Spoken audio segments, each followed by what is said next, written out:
Hi everyone. I realise that there's drinks coming up, so I'll try and keep it brief, right? The thing that I've discovered, I've been in digital media, as Paul so graciously said, for about 20 years, give or take. And what I've noticed is that there's certain recurrent themes, recurrent trends. This is really my stock in trade as a marketer, is learning from past history and then trending it into the future and working out what's going to then happen again. I've learned two things over that time. One of them is that human behavior and human activity remains largely the same no matter what you do to it. And the old adage goes, those who don't learn from history are destined to repeat it. Well, history does have a kind of a habit of repeating itself. Really, the purpose of learning from it is to be able to predict when it's going to repeat itself and be prepared for that. And that's what I try to do. Now, most of these repetitions, most of these cycles can be counted in days, weeks, months, years maybe. Education is a very interesting one. Education, the repetition of the cycles, is measured in millennia. It doesn't change that fast, as you may have discovered. Look at our surroundings as an indication of that. So what I'm going to talk about today is going back to the last stage where education was like it is about to be again. And for that, we have to go back a long way.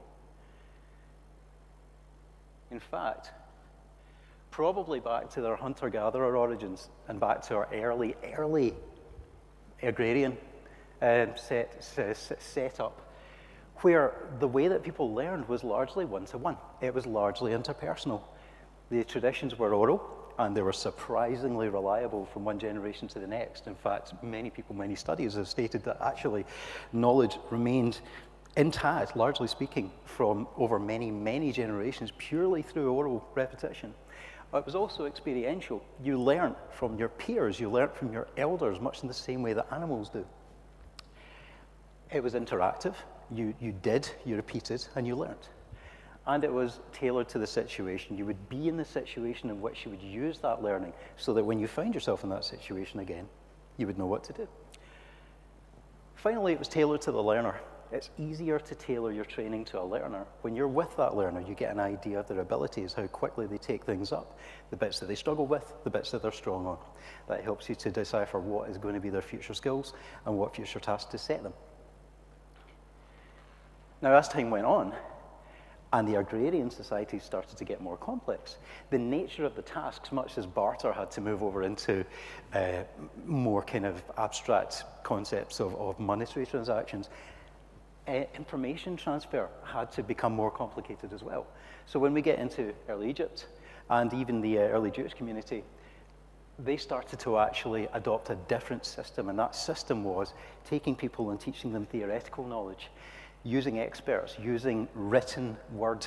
Now, this was the main advantage here. This was the main technological innovation, which had affected the way that we learn, was the ability to write things down and then learn from many different people in the one scenario. That didn't require you to be right there and then seeing it. It just required somebody who understood the theory to be able to reconstruct it for you from something written down, allowing every generation to stand on the shoulders of all the previous generations in terms of knowledge, hence the acceleration of our knowledge as our societies have developed. So it's changed requirements because the societies and the situations required more detailed information, but it was changed technology because of papyrus. Now, another thing though was human behavior being what it is. It's interesting to learn by example. It's fun to learn by example. This was generally rote learning. This was generally somebody says something to you enough times that you can remember it. And to verify that you've understood it, they make sure that you can say it back. So basically repetition, boring. And when you're teaching it to young people, as was taught in these situations, it's hard to discipline a young person into sitting there and listening.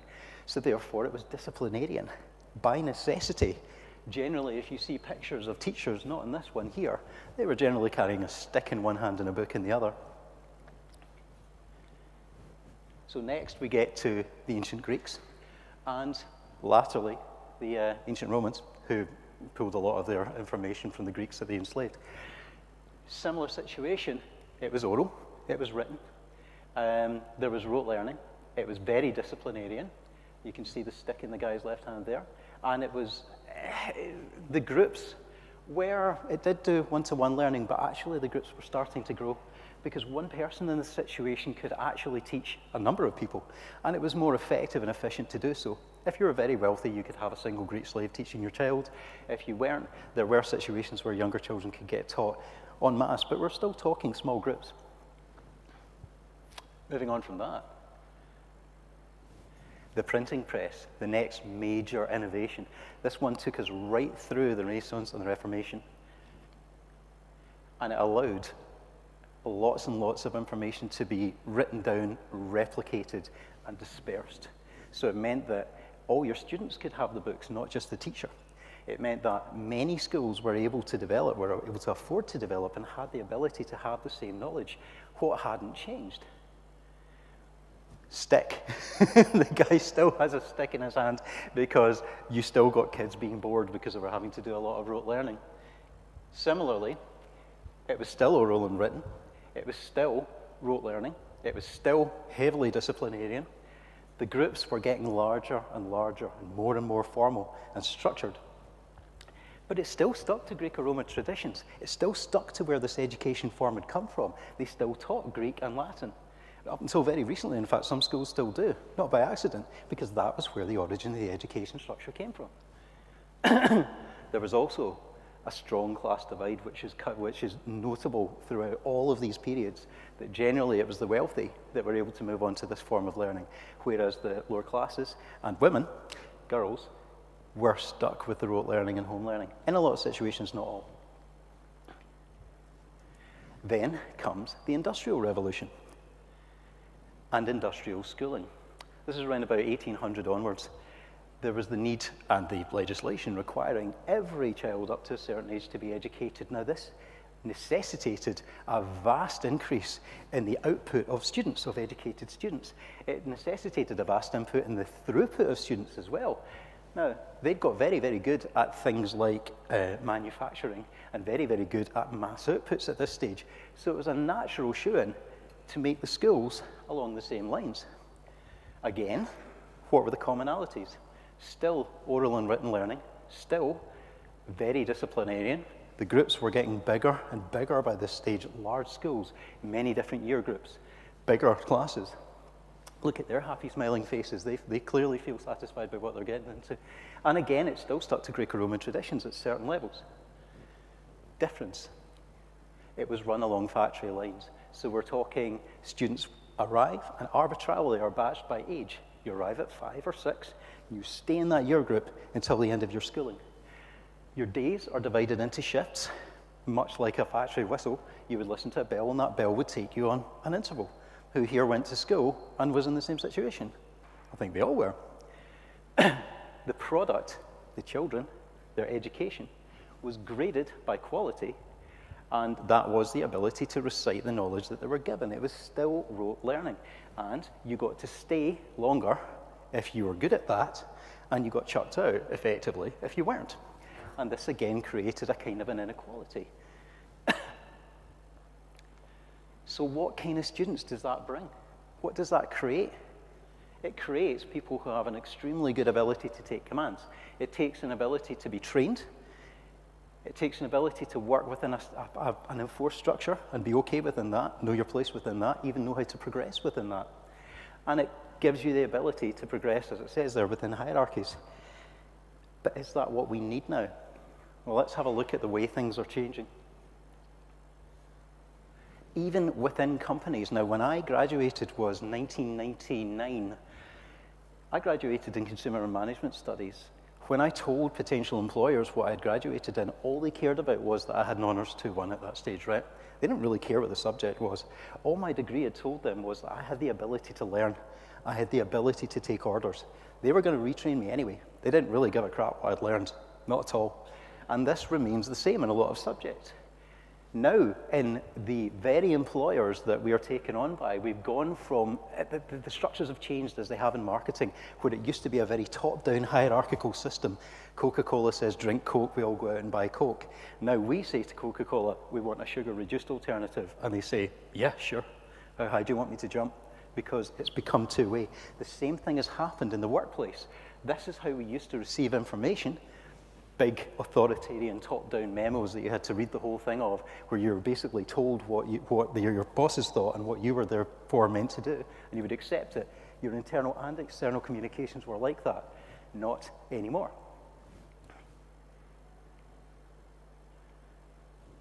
What we got here was this formal, top-down, information-rich communication which we saw with our previous education structures. But the modern workplace, as we're seeing, is quite different. And the skills that we've been taught and the way that we've been trained, and I've been trained, are getting less and less appropriate for the world that our children certainly are going to be living in. What kind of things is it stated that we need? Well, first of all, let's look at what is going to happen to the workplace and why. This is a fun little app which tells you how likely you are to lose your job because you're going to get replaced by robots. If anybody would like to look this up, just go to this link here, is.gd/future jobs. And as you can see here, it says transportation, and you've got all the little dots of all the little stages in transportation. Down up here is bus drivers and taxi drivers. I was on a train actually, on the way up from London doing some training with Google, and I ended up actually, just by complete coincidence, sitting next to a guy that owns a large international taxi company, and we got talking about this, and he said a lot of my drivers have moved over to Uber. It's a bit short-sighted of them, and I said, well, why is that? And he says, they're already working on the technology for driverless taxis, and as the very moment they have that technology, they will no longer be using humans, whereas I will always stick with using humans. And that means that drivers of trucks, trams, and taxis will be made redundant. They'll be amongst the first to go. A lot of people say, nah, it's never going to happen. Really, though? I mean, if you'd looked at this 10 years ago and somebody had said, well, what about your cashier in your supermarket? They're going to get replaced by machines. We would have been like, nah, it's never going to happen. It's happened. It's happening all the time. It doesn't happen instantly. It happens gradually, but it does happen. It's going to happen here as well. Now this means, do you see how many different job types there are here? And within every single job type, there's about 50 odd subdivisions, at least. And each of those has got a likelihood along this scale, and along this, the y-axis is about your income level, your likelihood and your income level and your likelihood of getting replaced. So how can you guarantee that you or your children or your children's children are at the least likely to be replaced? What can't machines do? Well, incidentally, other jobs in the past that have already gone, weavers. Again, they said, oh, we'll always need weavers. And then the earlier slide that I showed you with those machines, they were looms. They replaced the weavers. Cashiers, drivers, bookkeepers. They're going soon. But what you need to replace a machine, at least as far as we can tell at the moment, but they're getting better all the time, critical thinking, the ability to analyze a situation and actually ascertain what is required through a degree of gut feeling, a degree of experience, and a degree of that flexibility that makes us quite effective hunter-gatherers. Agility and adaptability, two sides of the same coin. The ability to go beyond your programming and work out what needs to be done in a situation which you've never encountered before, but through extrapolation of a number of other situations, you can largely work out what needs to be done. Curiosity, imagination. These are the hardest things to fake. My brother's been working in artificial intelligence since the mid-90s, and he says that it's very, very difficult to train a computer to be curious. You can force it to be curious, but that's not the same thing. Pushing somebody along with a stick or a gun is very different from that person pulling themselves along with a sense of wonder, and that's what we do. Initiative and entrepreneurialism, the ability to actually take initiative, to push yourself forward, to go, I want to achieve something different, something better. This is, again, something that you can't program. You can program what you want the thing to do, but you can't program it to think, well, what's next? How can I improve on this? Not yet. Give it time. Accessing and analyzing information, okay, machines can do that, but we do it in a different way. We do it in a multi-sensory way. We'll look to each other, our peers, we'll look to our history, we'll look to fiction, we'll look to fact, we'll look to maths, we'll look to quantitative and qualitative data, and we'll do it all at the same time, and we won't even be conscious that we're doing it. It's a very, very advanced set of sensory systems that we've got that are all plugged directly into our brain, and we use them simultaneously. and effective interpersonal communication. And this is going to be very, very important for people going forward, because you're going to get disciplines, cross-disciplines working together. Now, this is something that I think is very weak, not just in the higher education system, but in the further education system. I've been in marketing for about 18 years by the time I went into further education with the TQFE and did a bit of training. I wandered in, I was talking to Paul about it yesterday. I wandered into the marketing department and I said, okay, so I'm going to be teaching the kids about digital marketing, so what's obviously your connections with the videography department, because we're going to need to be doing some filming for it, and your web development department, because we need them to understand where we're linking into the websites, and your photography department, so that we can get the images that we need. They just looked at me blankly. We don't have any relationship with them, we don't talk to them. But that's your job. As a marketer, that's your job. The main part of your job is communicating with other disciplines, understanding what their abilities are, what their limitations are, what is reasonable and unreasonable to ask of them, what their capabilities are and how you can use them together, brainstorming, coming up with ideas together, listening to them, making them feel valued so that they value you, so that you can become a team. And they weren't teaching it. And I was hoping that higher education would be teaching it, but they ain't. Everybody gets into their silo and they look very, very closely at the thing that they're doing, to the exclusion almost of all else, and they don't communicate with each other, even interdepartmentally, even intra-departmentally. Now, this is good in a way, because it means that people get extraordinarily good at what they're doing, but it's bad in a way, because there's people in this university that I have met in my very brief involvement with it, that I know could be doing great, amazing things together, and don't even know who each other are, and they literally occupy adjoining buildings. That needs to be fixed. That's something that we can do and need to do. Going back to all this, what does it remind you of? This. It's the same kind of learning. It hasn't changed. We're still humans. We haven't actually evolved physically since then. We still learn in the same way, and we enjoy learning in that way. The difference is, now we have the tools to do it without the barriers of distance. You don't need to be with your mentor physically. You don't need to be in the physical situation where you're trying to work out how to hunt a mammoth, strip a tree, build a motorbike, whatever. You can do it in a virtual space. You can do it across great distances. You can have one mentor teaching many people at the same time, practically, not theoretically, practically, so that people get the theory, but they can actually get hands-on experience. That's what we can do now. That's what excites me about the world that we're in now. So, do the modern workplace skills match the requirements? No, but let's have a look at the education systems and see what they're trying to do. We have. Are the classes getting any smaller? No, they're still really big. Are we still operating, there we go, lecture theatre, still largely the same as it ever was. Tons and tons of people all speaking to or looking at one teacher. A pedagogical system, a sage on the stage, not a guide on the side. Not a good way to learn, not a good way to teach, and not necessary anymore. We were just using the skills, the tools that we had at our disposal up until now. Now we have better tools. Similarly, you've got tablets in primary schools. Yay! But what are they doing with the tablets in the primary schools? They're sitting, looking at one teacher, and writing down what she has on the board, which is a bit like buying a Tesla and hooking it up to a couple of horses, and getting that to pull you in and going, hey, it's petrol, it's just nonsense. We're back to wax tablets. We're just using more expensive technology. And this, timetables. We're still taking people in and giving them the same timetables, imposing on them, you will study this, this, and this, regardless of your abilities, regardless of your interests, right through primary school, right through high school largely, and right into second year in higher education before you get to really start choosing what you want to do. That's ridiculous. You should have that choice right from the start. There's no reason not to. I know it feels weird to think of it that way, but there's no reason not to. We only do it because we always ever did. Similarly, this is where things start to get a bit better. VLEs. Who here is using VLEs? Quite a lot of you. Do you like them? Are they good?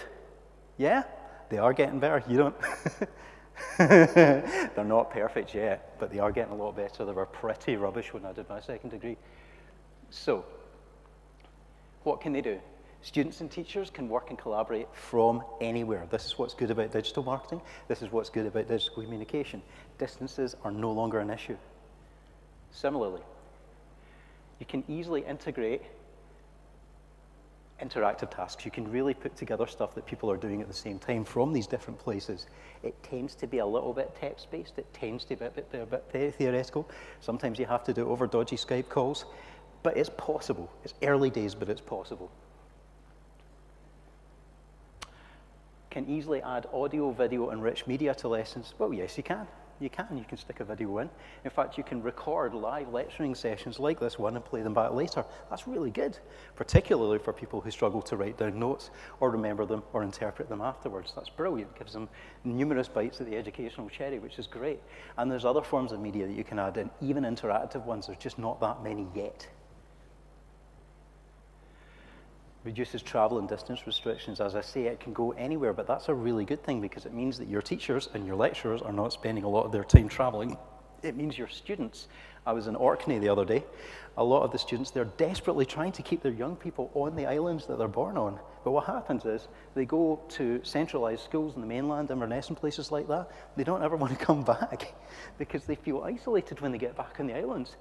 Which is crazy to me because I know that the internet connections are there for them to interact with anybody all around the world. There's no need to feel lonely. There's no specific need for physical proximity, but we still feel that there is because we're not using that technology right.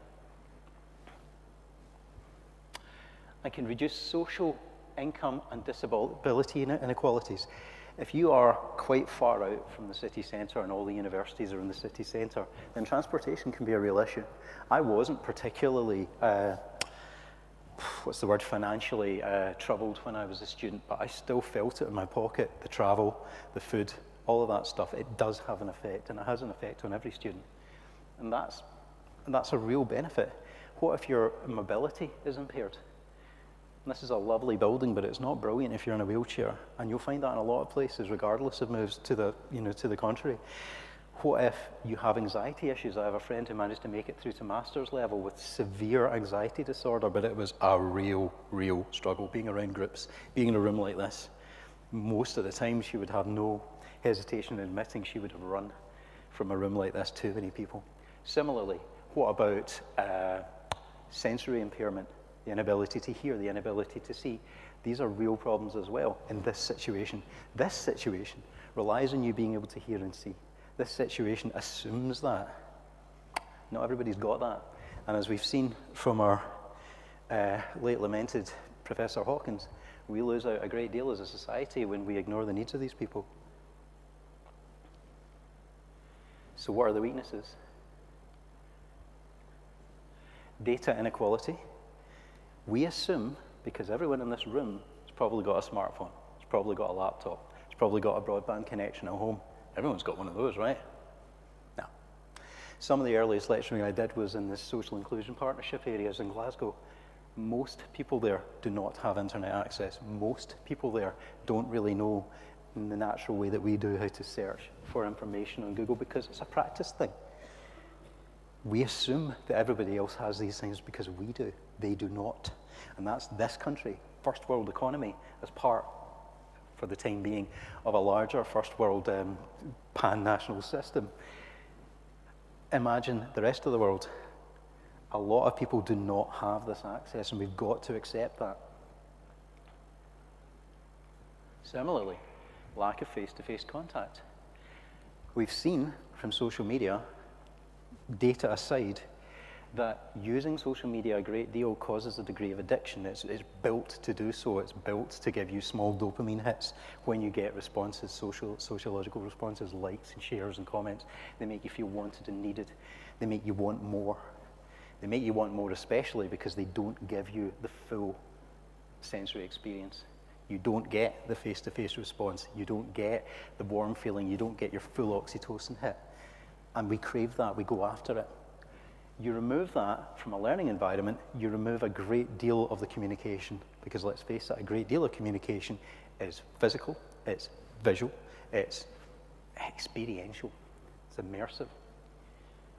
So socializing, peer learning, and support are vital to group education. Have you ever been doing a course, be it a postgraduate, I'm assuming a lot of the people in this room have done postgrads, and felt really, really freaked out. You're like, I don't know how to do this. I bet you I'm the only person in this class that doesn't know how to do this, that's really struggling with this. And then you ask around, and you find out that everybody's struggling with that. How reassuring is that? How much do people gather together and try to help each other out? How much better does that make your education experience? How much more do you learn? Now, yes, VLEs say, oh yeah, you can all speak to each other, you can all get in touch, but it's different. It's not the same as going into the pub or coffee shop after a lecture and going, I didn't get that at all. Or even not saying anything at all, but the look in your face conveys that you didn't get it at all. And then other people, the unspoken communication is, we're going to help each other out. That doesn't happen in VLE, not yet. And the lack of physical and contextual learning. That, I've done a lot of training for the Modern Apprenticeship Scheme. In fact, without any conflict of interest, I did the marketing for the Modern Apprenticeship Scheme digital course. And myself and a few of the partners in my organisation researched by interviewing a great deal of the students who had chosen to be Modern Apprentices. Many of them were graduates, some of them weren't. Some of them were mature students returning to work. Many, many subjects, everything from network engineering through to digital marketing, through to some of the more traditional ones, mechanical subjects and so forth. What they all had in common was they like theory, but they like to intersperse theory with hands-on practical experience because it helps them to remember the task, how to do it. Bit of theory, bit of practice, bit more theory, it all goes in. That's just people, that's just humans. That's not apprentices, that's just a really good way to learn. A combination. And you don't really get that in VLEs because they're still geared around this pedagogical, rote learning, written and oral tradition, which isn't the perfect way for people to learn. And finally, it is still unsuitable for a lot of people with these kind of issues. If you have sight issues, you're going to struggle. You could use a screen reader, you could use Braille systems, but it's still not quite the same. You're still at a disadvantage to your sighted peers. If you have hearing disorders, it's going to make Skype calls nigh on useless. If you have disorders that mean that you're a slower learner, then you're going to struggle to keep up with other people. There's all sorts of things which are going to stop you from being able to necessarily be able to work within that environment. And some people just simply don't like that environment because it is, let's face it, an unnatural environment.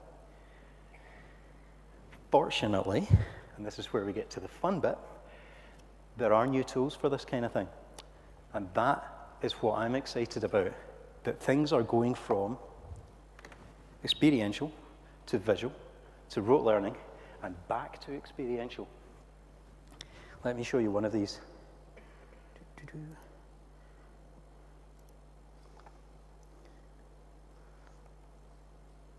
Just a wee second, it takes a wee while to load up. So this is a 3D immersive virtual reality training setup for surgeons. It places them within a surgical environment, and it allows them to not only see surgery, but to take part in surgery. I'll show you just how they do that in a wee minute. But in terms of the realism, as you can see, it's really quite real. And it means that you don't have to be flying cadavers halfway around the world, which is part of our conversation last night as well, because you can do this virtually. So it's cheaper. It means that many people can get to work on the same organ without having to go, okay, it's Donnie's turn to work in the heart because we've only got one heart. So that is a benefit, and anyone can do it from anywhere in the world. Let me just get out this one. Okay. This is it being used in construction. Now, I believe that Glasgow University is involved with something called the Augmented Worker Programme. And the Augmented Worker Programme uses augmented reality headsets to show people where different aspects of an engineering project are supposed to be. This pillar is supposed to be here. This cable is supposed to be here. It does this. It has this many volts going through it. Make sure that you're earthed. I am currently working with Deuce and Babcock and some other universities on a virtual reality system where people can come from all around the world into a single virtual reality environment and build engineering concepts together This means that people from Singapore, Australia, New Zealand, UK, USA can be working simultaneously from different disciplines. They can demonstrate simultaneously to people who don't have these technical abilities, and they can see by example and context what's going on. It dramatically reduces costs, it dramatically reduces carbon footprint, and it's possible with the technology that we have today. There's nothing new about this. Similarly, there is a crossover from the digital to the physical. It doesn't just go one way. You don't necessarily just want to be taking things from the real world and turning them into digital models, because that removes a degree of realism that we're not yet capable of recreating. This is using ultrasonic haptics to create the sensation of touching objects in real life, so that you're not just looking at something, you're interacting with it. This very university is at the forefront of this. These guys are called ultra haptics, and they're doing stuff which everybody's aware of, but there is a professor, I forget her name, at this university that's got her ultrasonic haptics to the level where you can feel the texture of the object that you're touching, the exact shape of it, the changing shape of it, and even the temperature changes in it, all with sound. I mean, that's pretty remarkable stuff, and it's happening right under our noses. And when I spoke to some of the people that are doing virtual and augmented reality at this university, they were completely unaware of it because of the lack of communication. Using this kind of technology means that we can do previously undreamed of things with the physical environment. Like, for example, you've got a tablet or a Kindle, great. What if you're blind? How are you going to interact with a Kindle if you're blind? Well, in this situation, if it ever loads up, Braille, which appears on demand. And this was basically designed as a virtual construct and has become a real construct. And it just uses magnets. There's no real mechanical moving parts in there, so it will last forever. And this was designed and come up with as a means of taking the digital world into the physical world. And finally, here we go. This guy's very excited about what he's doing. Oops, sorry, don't know why I'm there.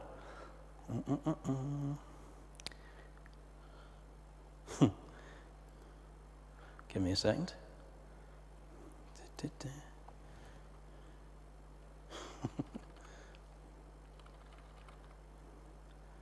There we go.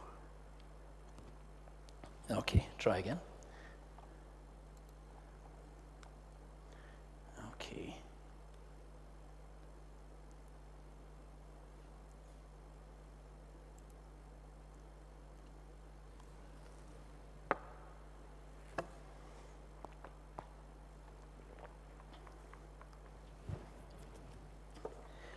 This is what's being used in the surgical interventions. This little pen thing here gives feedback, force feedback, so you can feel the resistance of what you're pushing against, which makes a massive, massive difference in terms of the realism of the experience. If you are, for instance, trying to learn the difference between the feeling of a left ventricle and a right aorta, this will allow you to do that, not just see it, feel it. The difference between healthy lung tissue and unhealthy lung tissue. This is all about tactile feedback. I currently am working on olfactory feedback because I noticed there was a guy who was using virtual reality for people who have agoraphobia and struggle to go outside into large spaces. So he was using virtual reality to put people in open air environments in a situation where if it freaked them out, they could take it off. It was a means to an end. It worked very well. So he put it on me, and it phased through a few different environments, just 360 filming. One of them was a lochside, one of them was a forest in the Highlands. Now, I've gone to some pretty good audiovisual experiences like the IMAX, that kind of thing. Never have I noticed the absence of smell, but when I put this thing on, I thought, this looks great, this sounds great. It doesn't smell like a forest. I never noticed that before. That's one of the next steps. If we're going to cover so many of these senses so well, we need to cover all of them. And as far as I'm concerned, olfactory and smell is a very, very important factor to that. It also helps us to remember. At the moment, the prototype looks like a harmonica. Right. Oops.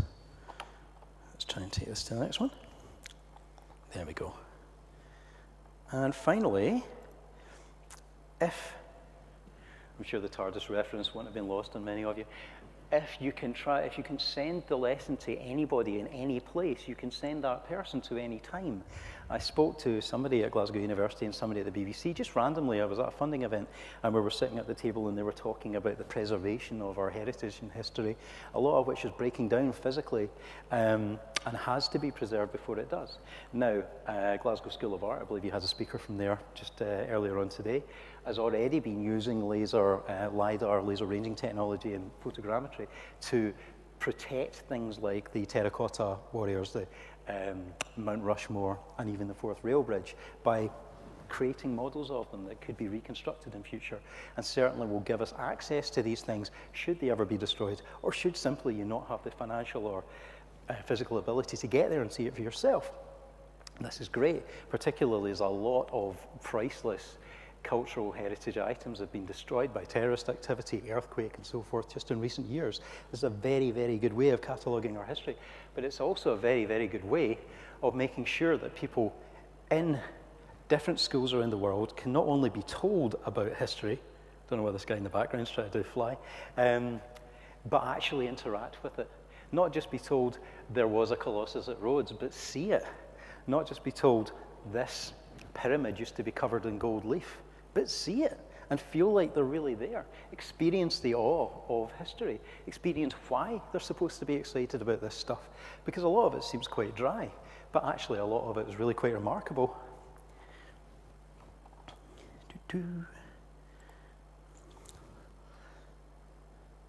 And that brings us to a close. This is why I believe that throughout our millennia of history of education, things have finally come full circle.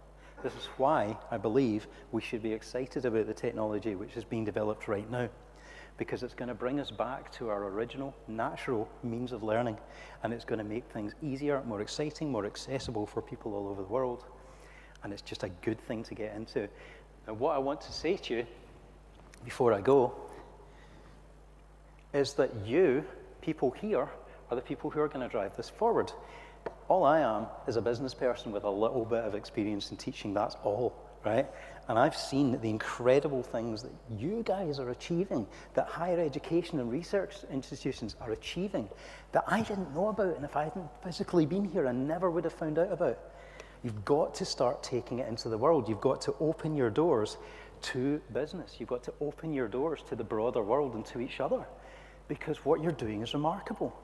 And the needs that those of you who are just in the teaching and learning sector like I am have is a really good way to spur on development of researchers in future.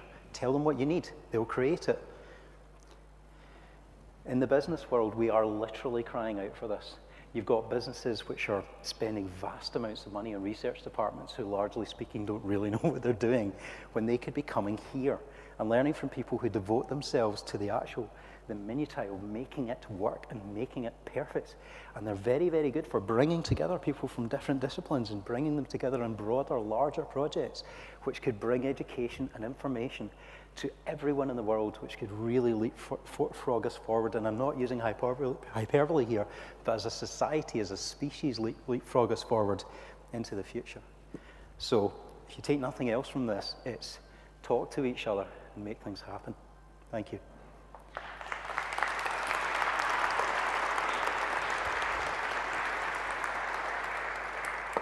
Many, many thanks, David. Do we have any questions for him?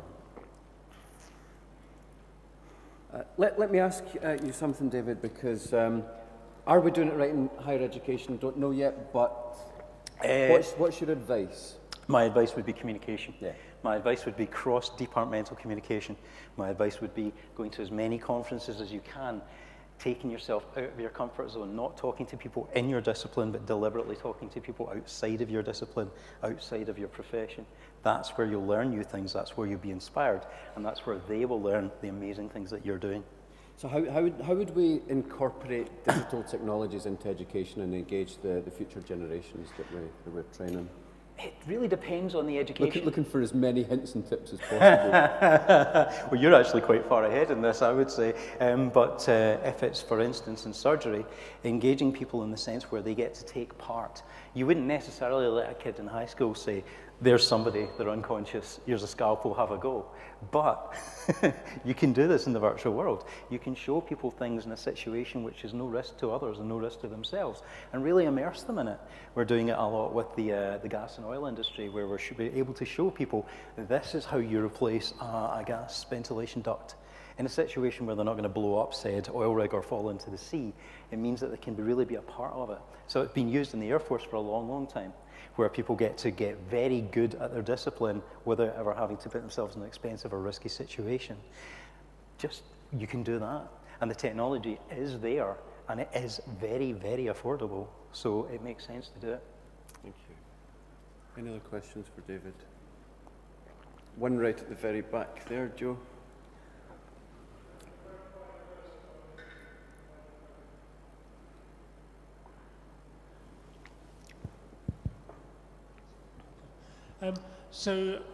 So you mentioned about the importance of one-on-one learning and seeing other people, and the non-verbal communication, and how key that is to education. I agree with you. Do you see that being possible in a virtual environment? Yes, absolutely. The virtual environment, as it's improving, is getting to the stage where it is completely impossible to tell from reality. I know it sounds like I'm getting into sci-fi here, but I'm not. 2 weeks ago, my VFX specialist created a model of my head that when he showed it to me, I thought it was a photograph until he moved it and turned it into a wireframe. And that was my head. I'm quite familiar with my head. And it was so real that I didn't know it wasn't real. And I know what this guy can do. I'm immersing this stuff all the time. It's getting better and better.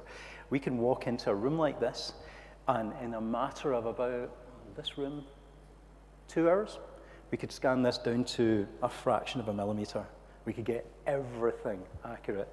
And with the combination of haptics and binaural recording, which makes it sound like you're really there, basically, because it's recorded in the same way that our ears do, and hopefully olfactory, you could not be able to tell that you weren't really there. Now, if that's possible, and multi-user virtual environments are possible, which they are, then there's no real reason not to feel like you're in a situation which is so real that this one-to-one learning is indistinguishable from the reality.